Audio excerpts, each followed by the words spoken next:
And okay, so good evening.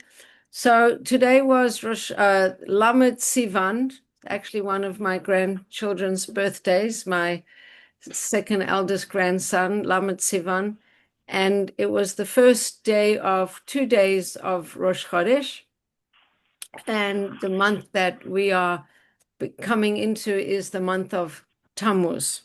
So the month of Tammuz, beginning of really the summer season and moving into this coming into the 3 weeks soon and the pre Tisha B'Av story. And Tammuz is associated with the intense heat of summer, intense, and the month of Tammuz has a lot of intense energy, impulsive energy. We have the golden calf story happening in Tammuz. We don't have the Meraglim happening in Tammuz. That is Tisha B'Av. But Kabbalistically, there's Susan. So it's nice to have her. Hi, Susan. Good to have you. You're completing the triad over here.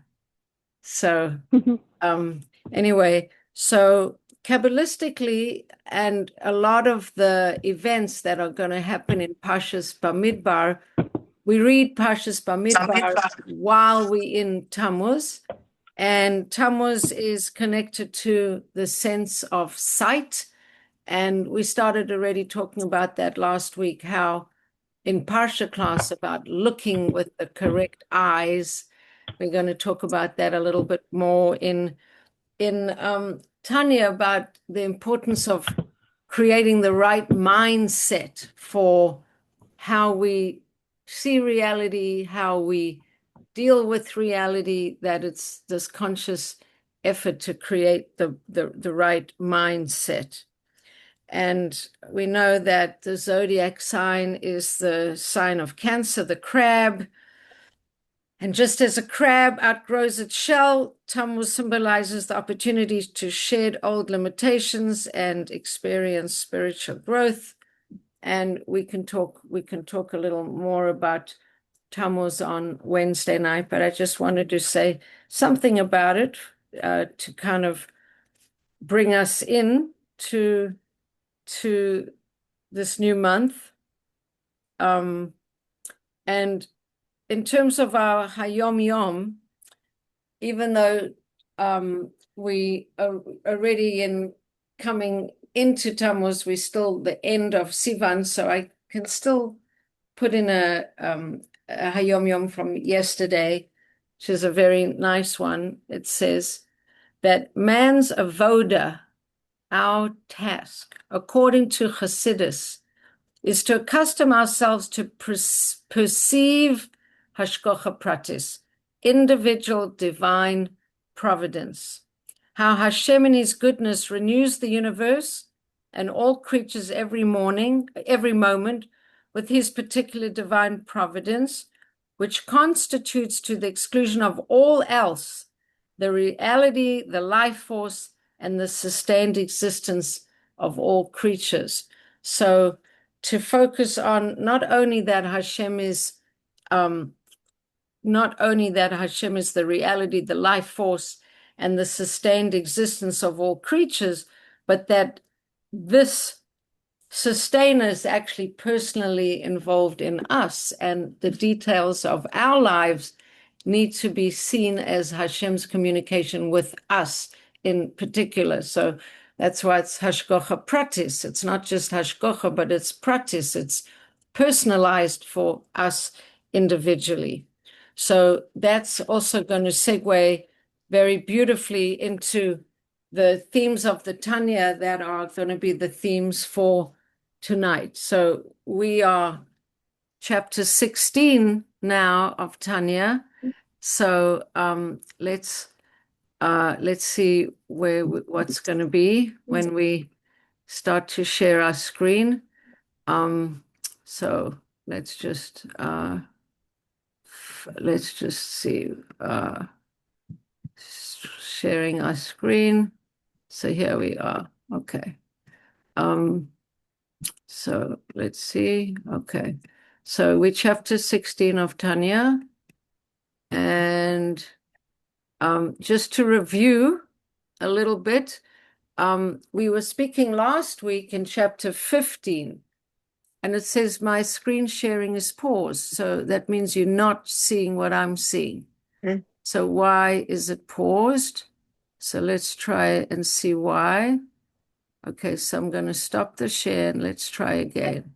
So we got our share, and then I'm going to go to share, and I should see it here. So do you see it? Yes. Yeah. Okay. Okay, now you see it. Okay. It's very nice that they told me I wasn't sharing, because otherwise I would have been blissfully unaware. Okay. So I'll stop the share just to review chapter 15. So chapter 15, we spoke about the fact that when we struggle in our effort to serve Hashem, that somehow gives him nachas. So if you imagine a parent, and a parent sees their child struggling to tie their shoes, if they're little, obviously, or struggling with school, or struggling through different parts of, high school, college, or whatever. So the parent could get a little distressed or worried or upset that their child is having such a hard time. So according to Tanya, when Hashem sees a Benoni struggling to serve him, he actually has extra nachas, because he says to himself, I guess, can't really personify what Hashem says to himself, but according to the Tanya, the idea is that then Hashem sees that the person is really working to overcome their nature. And overcoming one's nature is what's called serving Hashem. That's avodat Hashem. So if a Benoni has arrived at a level where he's not sinning, but he's sort of comfortable in the level that he's arrived at. He's got used to going to shul when he goes to shul. He got used to controlling his lashon hara. He got used to his shiurim that he does, or she. And he's not, or she is not sinning, but she or he is sort of in a comfort zone. That is called a Benoni who's not actually serving Hashem. Now, a person could say, how is that possible? He's doing everything right.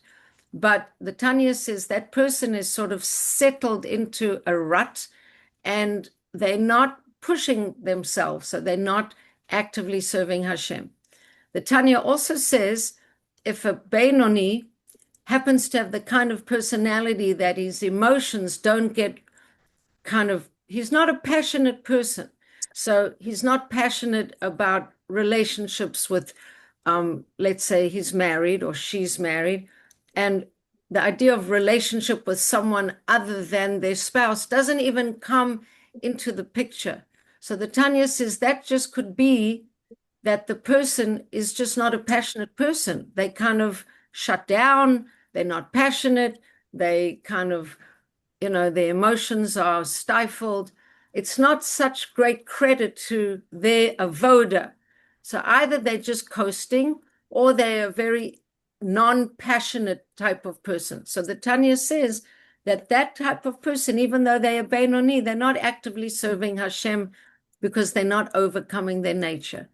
But a Benoni who is actively serving Hashem is the Benoni who does have all the temptations, who does have all the wants and needs and desires, and he's constantly in the struggle, but he overcomes the struggle. So that Benoni is called a Benoni who's actively serving Hashem.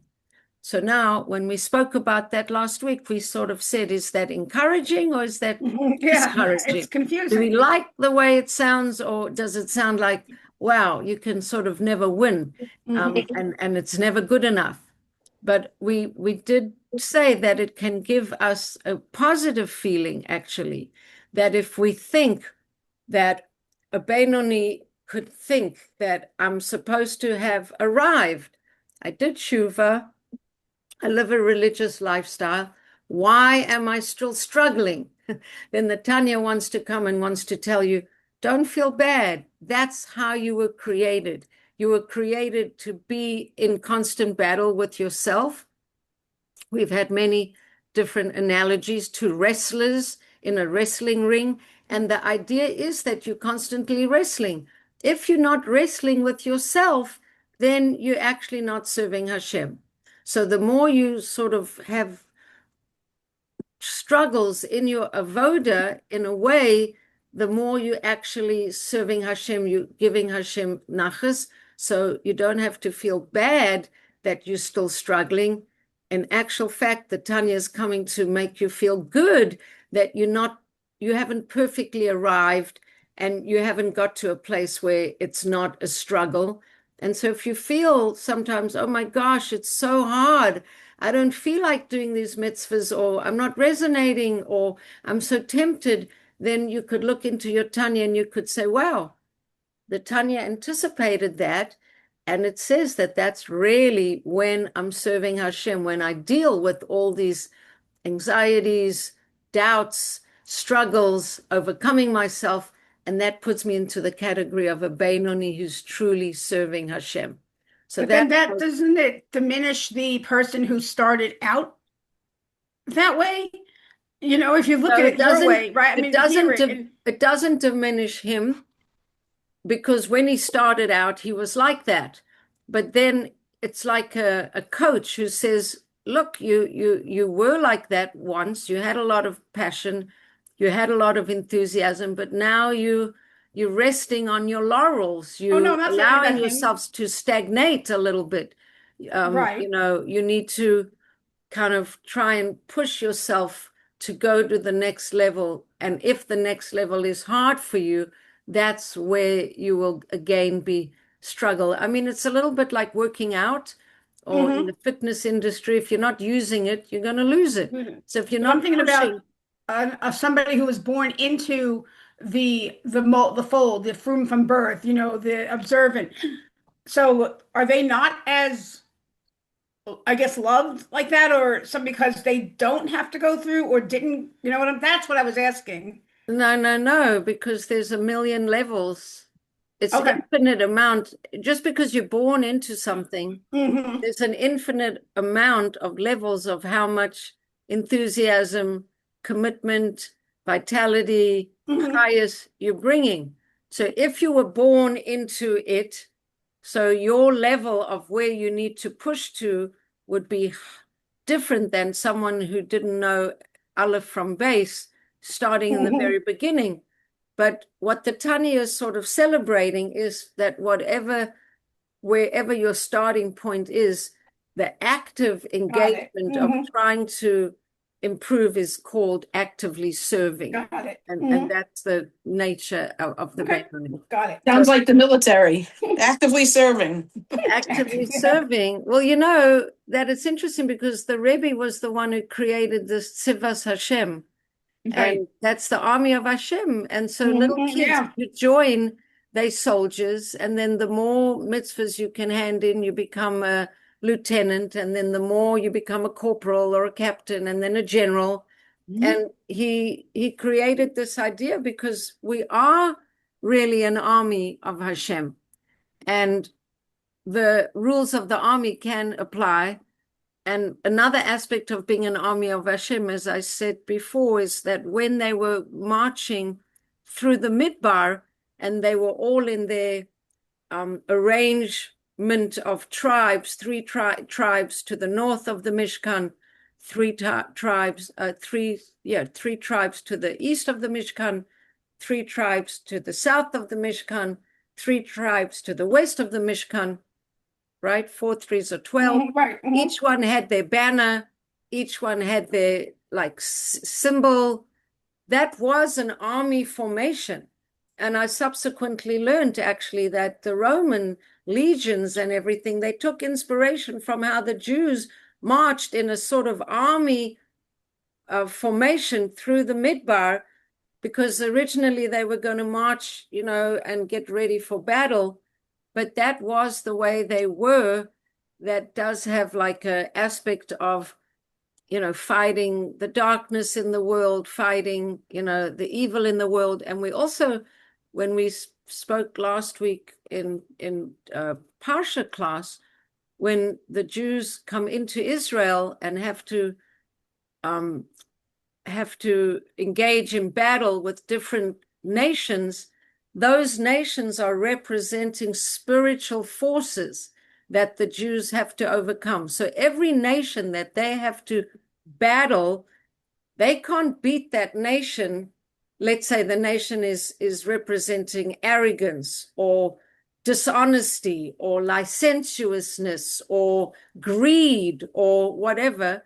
They can't defeat that enemy until they've kind of elevated themselves. So the spiritual battles are manifest into the physical battles, but we are the army of Hashem battling against our lower tendencies, our lower inclinations. And the Tanya, and if you haven't got it yet, now we're 15 chapters in, the struggle is inevitable, appreciated by Hashem.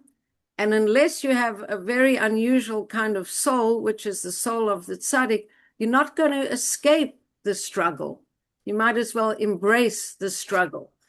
So, okay, so that's really, so that's, yeah, so that's really the takeaways from chapter 15. So now we're going into chapter 16, and chapter 16 is going to talk about this idea that I started talking about last week, that we don't want to just be doing the right thing, just do it. It's not like Nike, just do it and get it over with. We spoke about the fact that every mitzvah has two wings that lift the mitzvah up. The mitzvah, so you take that Nike shoe and then you put on the one side fear of Hashem and the other side love of Hashem. And the love and the fear of Hashem are going to lift that mitzvah up. So you have the just do it, but then that's not flying through the world. And then you have the love of Hashem and the fear of Hashem that are going to be able to take that mitzvah higher. Now, I may be wrong, but I think Nike commercials have a sneaker with wings on it. Oh yeah, the Air Pegasus, right? Yeah. they must have read a little bit of Tanya. Yeah, that's what they. So we started talking about what it means last week at the end of class, because we finished chapter 15 and I gave you a little foresight, or not, what's a foretaste, little appetizer to chapter 16. What does it mean that the wings lift a mitzvah higher? I mean, what does it mean that the mitzvah goes higher or lower? So if we think about spirituality and we think about the fact that if we become conscious of reality, we are living in a multi-dimensional plane all the time. So what does that mean? So it means that we have our world of Asiya, which is the world of doing. And then part of ourselves, part of our soul exists on another level, actually another three levels above us. So in the world of Asiya, ourselves, our neshama, are in a guf, in a body that can be seen, and we pick things up and we move things, and we pick up a nail and a hammer and we hammer the nail in, and this is the world of action. It's a physical world that we can see things with our physical eye. Now, exactly above this world is another world, and that world is a world of reality, but it's not visible in the same way, but it's emotions, let's say, the world of emotions. It's part of my soul that's not sitting in my blood and activating my bones and my organs and my limbs. There's a part of my neshama that's in the next level. We went up in the elevator, right? One floor up. We're in the next level of an emotional reality where feelings are a big deal and things, we don't see them, but there's still a whole reality of godliness and creations and creatures, but they're not visible to the physical eye. Then if you press the button in the elevator, you go up another level, and that's the level of consciousness. That's the level of the awareness and thoughts and feelings and whatever. That's another level up. And then if you press the button in your elevator even higher, so then you go up to the higher level, which is the level of Atzilut, which is a level where godliness is much more revealed, and it doesn't need the vessels that sort of hide the godliness. Down here in our world, we have very thick vessels that hide the godliness, such as our bodies, right? But in the world of Atzilut, you have a manifestation of reality that's not in vessels, and it's a lot of light that is visible in this kind of bonded with God without distance kind of level. So we know those different levels have different names, right? We have the world of Atzilut, then we have the world of, I always get mixed up with Bria comes next, and then Yetzirah, and then Atzilut, and then, and then Asiya. So those are the four worlds. So when you do a mitzvah, how high in this realm of reality does the mitzvah impact? So it's almost like a sound. If you have an object and you hit with a tuning fork or something, and you hit your object, the sound is going to have a resonance that's going to carry so far. And if you can hit it differently, it's going to have a resonance that's going to carry it even further and further and further. So the impact on your mitzvah, are you going to be impacting just the physical reality around you? Like you picked up the coffee cup and you put it, instead of on this table, you put it on that table. You did a mitzvah, you kept Shabbos, you lit your candles. Whatever you did is your mitzvah. How much impact is your mitzvah having on the spiritual reality of existence? Is it staying in the world of Asiya, or is it going up to the world of Yetzirah or Bria, or all the way to the world of Atzilut? So that's when Kavana comes into it. The more vitality and energy and understanding and love of Hashem and fear of Hashem that we bring to the mitzvah, the more power and resonance and impact spiritually that mitzvah is going to have. So in this chapter, the Baal HaTanya is going to look at a Benoni, and does he have that energy attached to his mitzvahs of the love and fear, these capable wings to lift his mitzvahs? Does he have those wings, or doesn't he have those wings? And if he doesn't have the wings, what can he do to try and get those wings? Okay, that's really where we're going now. Okay, that was the introduction. And let's see if we can make sense of it when we're looking inside. Okay, so everybody's clear with what we're going to be talking about, right? I think so. Okay, good. So this then is the important principle regarding the divine service of the Benoni. The most important thing, and this is coming back, the Tanya comes back to this again and again and again. You have the physical structure of the person, and you have their heart. And the Tanya is very careful to talk about the fact that on the left side of the heart, that's the domain of the Yetzer Hara.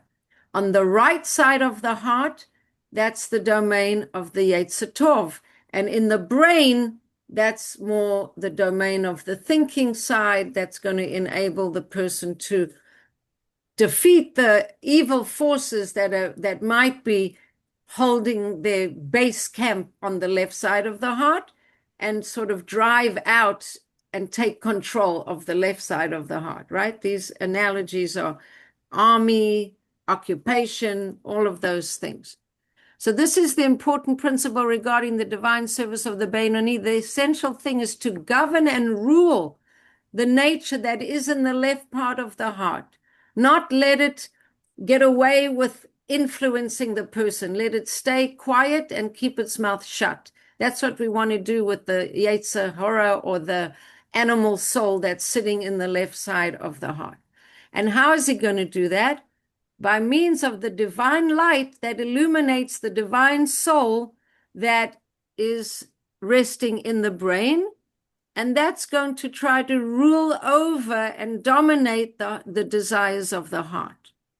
This mastery of one's nature and desire is achieved when he meditates in his mind on the greatness of the blessed infinite God, so as to create through his understanding a spirit of knowledge and a fear of God in his mind. So we said 2 weeks ago, not chapter 15, but chapter 14, we said a few things that the Benoni could do to help him kind of be in the right place. And the Tanya often talks about meditating on certain things.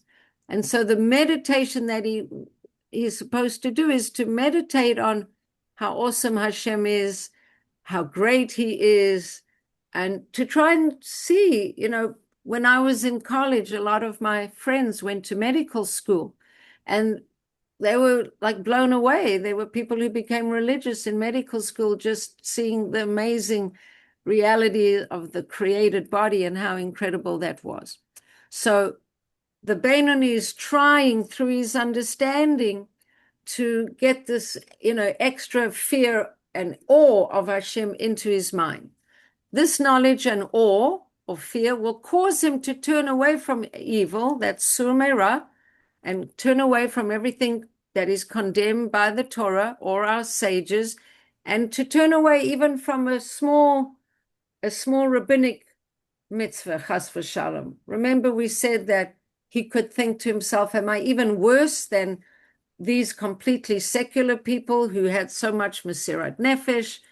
A lot of things he can think, that trying to use the conscious mind to keep himself on the right track.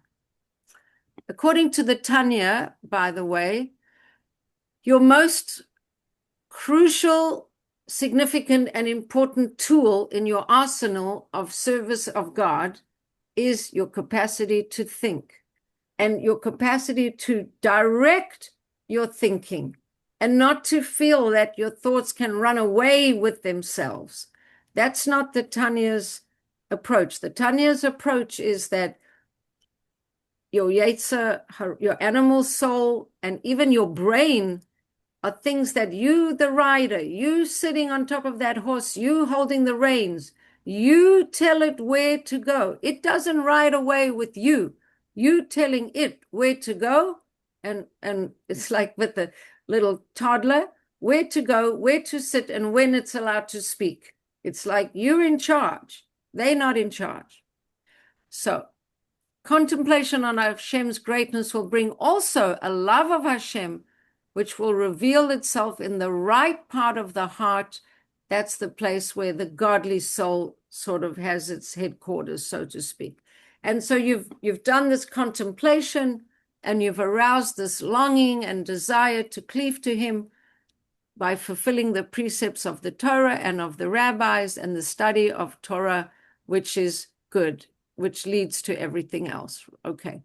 Also, one must know an additional important principle in the Benoni service of Hashem. What happens if you can't? You can't do this so well. Even if one's intellect and understanding are incapable of producing a revealed love of Hashem in your heart, what then? Okay, so now the Tanya is saying, okay, you try to think about all these thoughts that are going to make you want to love Hashem and serve Hashem and be very impressed with everything he did. And you're going to try to create this love for Hashem. You're doing all the right things. But somehow, for whatever reason, it's not really creating an emotional response in you, right? It's not producing a revealed love of Hashem in his heart. And it's not making the person burn with fiery flames and a longing and a passion to cleave to Hashem. So what is that person to do? So it says that then the Benoni can kind of rely in a way on a love that's hidden. Like we spoke about it before, there's a love that's there because of a present, an inheritance from our forefathers. And maybe we can just rely on that.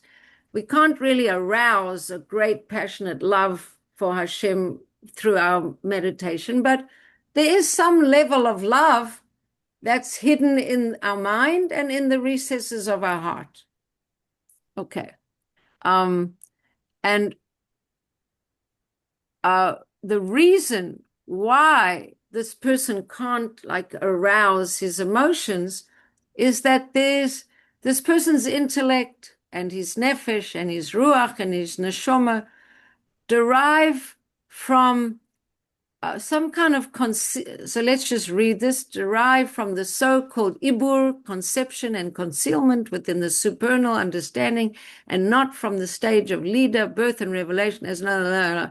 So basically he's not feeling it. He's just not feeling it. He can't arouse it. He can't get it he can't arouse this feeling. So what happens then? His heart understands all of this. He has a understanding, a spirit of wisdom and understanding in his brain, but he's not really excited. He's still not motivated. He believes that the greatness of the blessed God, everything, it all makes sense to him. He understands that person should love Hashem with all this passion. He understands that. He understands that a person should almost have like a love sickness for Hashem. He understands that. And he understands that his own soul really should have all these feelings, but he doesn't have this. So what happens? So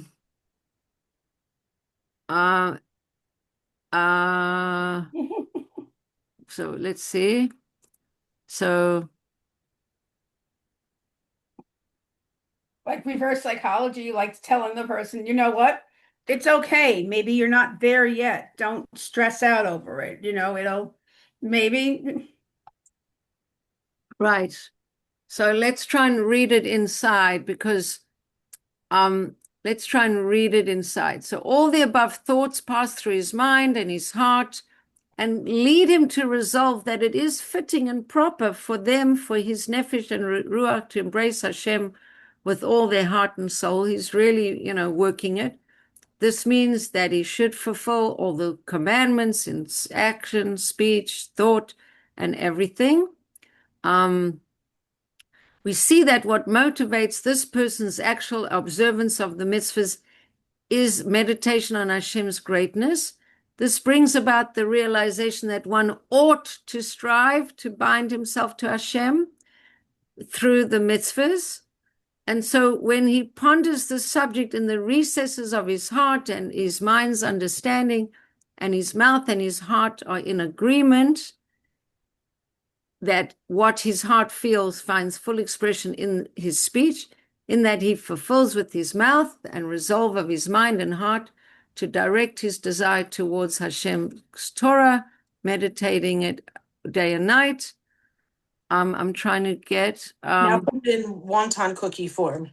say again.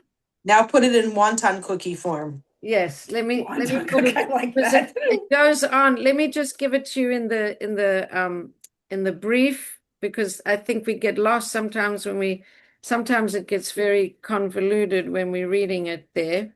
So let's see. Okay. So even if you're, so I'm going to use, this was actually a summary of Tanya from Annie Lippitz. From Annie Lippitz. She wrote this book on this Tanya. So, okay. So I'm going to read the whole summary of it in her words, and it's going to be very nice and clear and simple. The Alter Rebbe writes that the Beinoni's main task is to rule over the Nefesh HaBahamis and the natural desires of the heart through the light of the Nefesh Elokis, which illuminates the mind.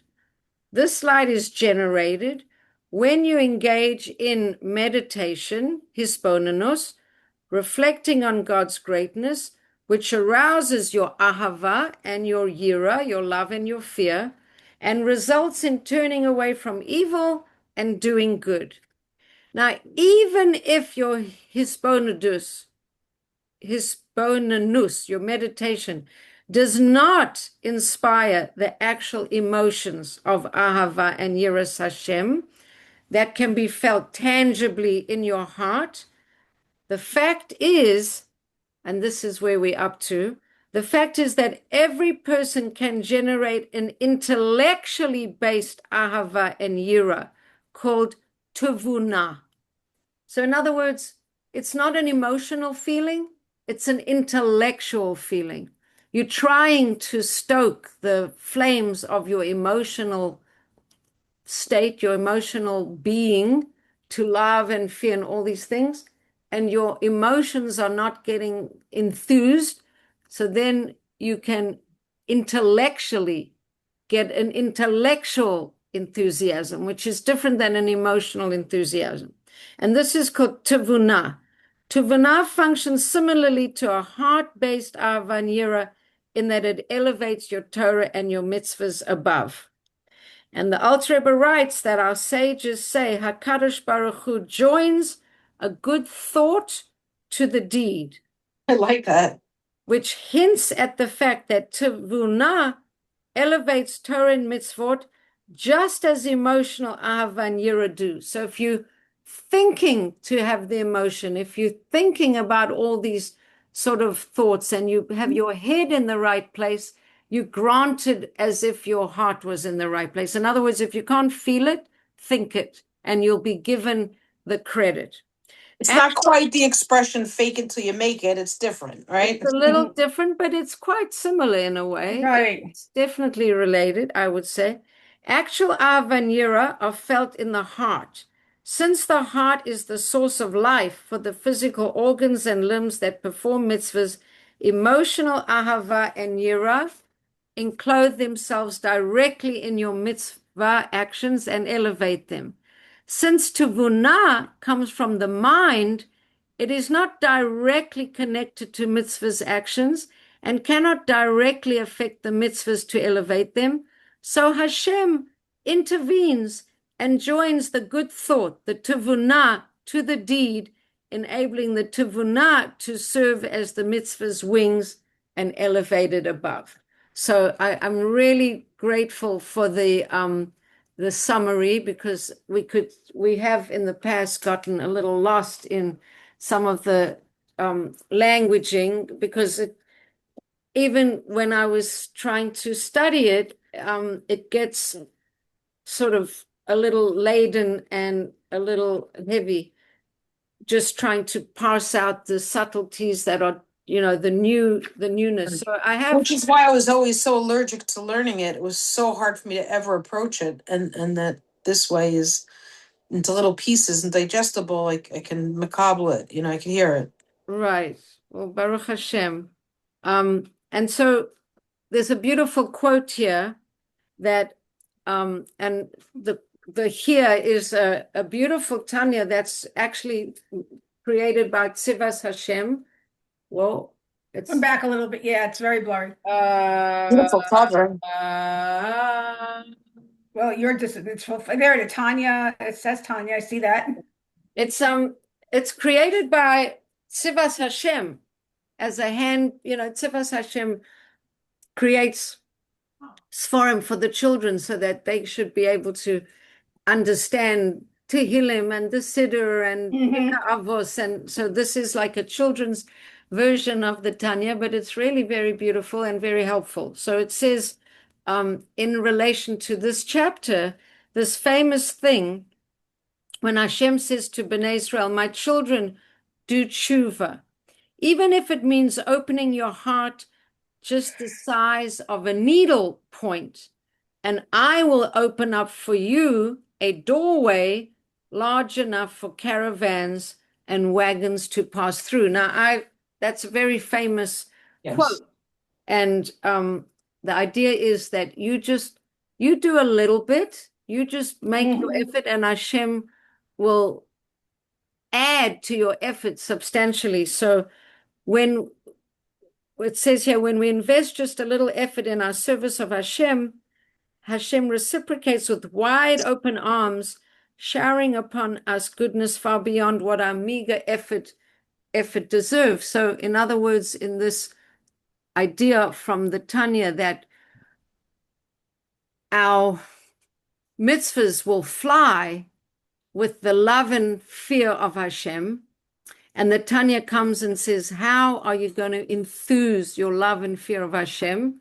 So meditate on how great Hashem is and how wonderful and how awesome are his deeds and how kind he's been to you and the hashgacha practice and all these different things. And that's supposed to be like putting logs on a fire. And you put more logs on the fire of all the wonderful things Hashem has done. And ideally, when you put logs on a fire, the fire starts to burn. And then it inflames your emotions, and then you have this love and fear of Hashem. But the Tanya says sometimes it doesn't. So then this word tenuvah, not tenuvah is the dairy. Keeping it dairy, right? I was just going to say, isn't that the cheese company?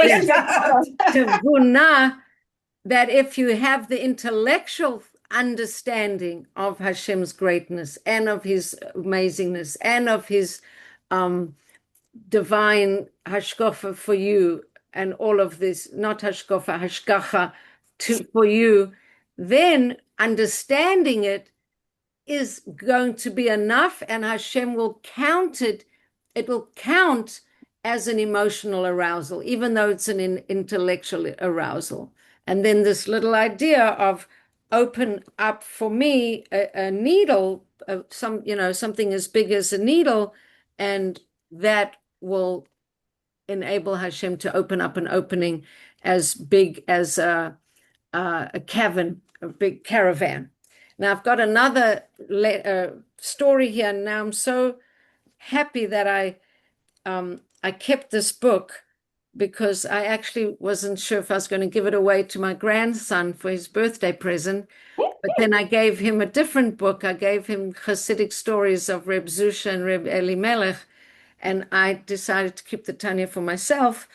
I want that, Tanya. I want Yeah, the like, children's version. Hey, we learned Pirkei Avos with the children's version. Yeah, I love children's versions, and I love learning Shabbos halachas with this hugely beautifully illustrated book of the 39 malachos, and that's my best book for learning Shabbos halachas. It's a children's illustrated book. But anyway, here's a beautiful story that's going to really sort of illustrate the messages of this chapter 16. So it says, Rab Chanina ben Dosa longed to bring a gift for Hashem to the Beis Hamikdash, but he was too poor to afford it. One day he came across a large and beautiful stone. Large, it means very large. This is it, he exclaimed. I can finally bring something beautiful for the Beis Hamikdash. He immediately ran home to pick up his stone cutting tools. I guess stone, like when you think of the big stones that fit into the wall, the kotel, those stones, not like a little gemstone type of idea. He went to get his stone cutting tools. When he returned, he cut and polished the stone until it shone like a precious gem. But how could he bring it to the Beis Hamikdash? The trip was far, and the stone, extremely large and heavy, would take 5 strong men to carry it all the way there. So I guess you can guess the bigness of the stone, that it would take 5 strong men. 5 men suddenly appeared. We can help you carry it for the price of 1 gold coin each, they said. Wow, that's exactly how much money I have, Reb Chanina exclaimed. I don't know if he said wow, that was my addition. Right. Yeah. Maybe that didn't sound so temple, Got the era. point, though. Exactly. But you must also help us carry it, they said. As soon as Reb Chanina tried to lift it, the heavy stone felt light as a feather. And before he could blink, Reb Chanina was in Jerusalem, standing in front of the Beis Hamikdash. Here, let me pay you, he said, turning to the men who had helped him, but they had already vanished. Reb Chanina had to indeed invest effort to help them lift the stone, and then Hashem delivered a result that was completely disproportionate to his efforts. So like the idea of, okay, you're not a total Benoni on the highest level. You don't have your emotions firing up as a big bonfire of love and fear, but you can meditate on ideas. And those ideas will give you the tevunah that Hashem will count as this emotional intensity. And it will be as if you have that emotional intensity and do your little bit, and Hashem will assist that your mitzvahs will fly and will impact and will rise because you're putting effort, and to the extent that you can generate that effort, he's going to help you and add in the extra momentum to lift it up, like Reb Chanina ben Dosa's stone for the Beis Hamikdash. So that's really the idea of chapter 16. It's a lot. That was, wow. Yeah. And I'm so happy that we didn't stay line for line in that part, because it got a little, tricky. Can I see the cover of that, Tanya, again? It looks Yeah, so so it's called magnificent. Living Lessons from Tanya, and it's edited by Tzivas Hashem. It's a product of Tzivas Hashem. You can see how big it is. And they were selling it in the new the Evergreen in Pomona. They have a new big bookstore that's right. Yeah, that's what I heard. And they had it there, but I'm sure they have it in other places, or you can order it directly from Kohos, from Tzivas Hashem, not Kohos. I think I will. Yeah. So, well, sometimes the Tanya seems very, we feel like we need all the help we can get. I have about 5 now. I have about 5 different explanations of Tanya. I have the Chaim Miller. There's another one called Sparks of Tanya, which is Robert Kremnitzer, which is kind of nice and abbreviated. It's very, it's very short, little, like a page and a half per chapter. Wow. Then there's Annie Lippitz, which is this one that was like very popular in all the stores when she just published it, which is actually a very good summary, I have to say. And, the Chaim Miller one. Tanya is a fundamental book of service. And so if we can't get it, we want to try whatever means possible to try and get it. So I'm very grateful to that, because it kind of helped us a lot this week. So, yeah. So that's Tanya for tonight. How's it going getting ready for the retreat? Yeah, it's good. It's good. And You I'm got the so amount sorry. that- I'm so sorry that I'm not sorry that you're going to be in Eretz Israel. I can't say that. I Right. know it's like a big schus to be there. So it's not Hashkocha Pratis that you'll be with us this year, but It's a shame because we enjoy it. Yeah. yeah, but You have the crowd that you want? it's looking like it's going to be a smaller crowd, but I think it's still going to be a fine crowd. And Robin coming? I think so. Her father's not well. The last time she spoke to me, she said she does want to come, but she's sort of, things are depending a little bit on how her father's doing. So he should have before Shalema and be well and strong so she can Mhm. come. Yeah. Yeah. Not Robin. Is that Robin Black? No, Or is that Robin another Robin? first. Robin first. Oh, okay. Oh, right. Okay, it's another Robin. Okay. Yeah. Yeah. Hmm. Um,